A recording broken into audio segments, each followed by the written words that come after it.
So things are a little slow in the game development world these days for me on account of me needing a new computer. So I got to thinking, what can I do for the channel that was still about video games, but, wasn't game development, or at least not devlogs? And then it came to me. I should do video game reviews, because absolutely nobody's doing those, right? And what better game to start off this new adventure with than Black Ops Cold War, which I selected simply because I started playing it a week ago because I was insanely bored and it was the first game I saw and I thought, hey, I haven't played that yet, so I should probably play that, because I own it. I played the original Black Ops probably, I want to say somewhere around 2 years after it came out, because frankly I had a hard time letting go of Modern Warfare 2, and I still do, honestly. Anyway, my buddy texted me and told me that I needed to try Black Ops Cold War, and frankly I was a little bit skeptical because I hadn't played Black Ops 2, I heard Black Ops 3 was awful, and I played Black Ops 4 for maybe an hour before realizing I hated it and wondered if I'd ever buy a new Call of Duty ever again.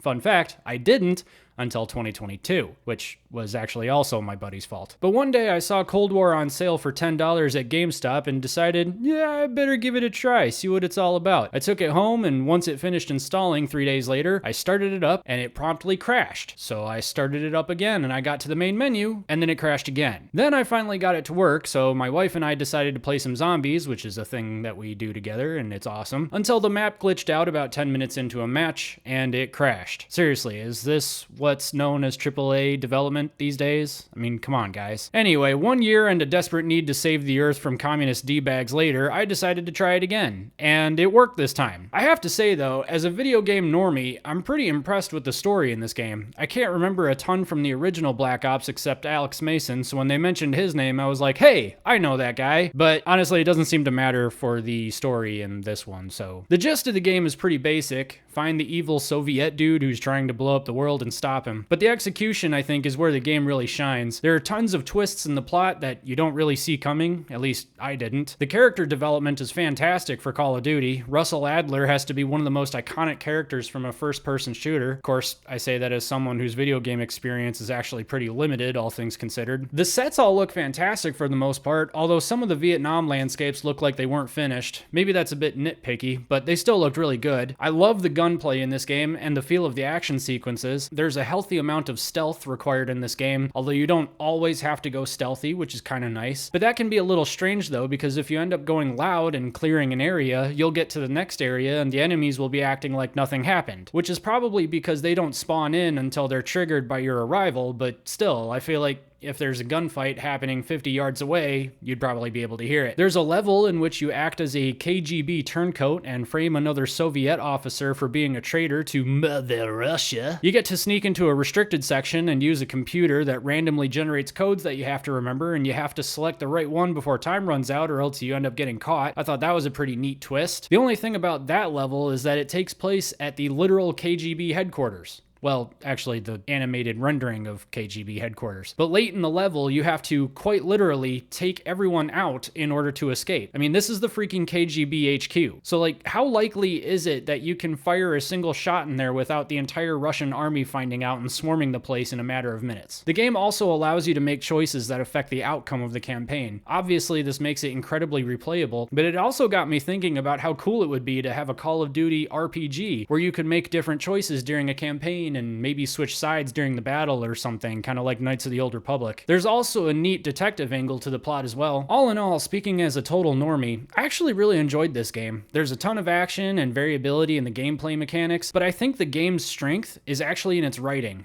which is frankly a surprise to me considering what I know about Modern Warfare 3's campaign. Anyway, have you played Cold War? I'm assuming so. It's been out for 4 years, so I'm probably the only one who hadn't until about a week ago. But what did you think of it? Let me know in the comments, and don't forget to like and subscribe for more normie reviews. And if there's a game that you think I'd really enjoy and is worth a review on the channel, let me know. I'm always open to suggestions.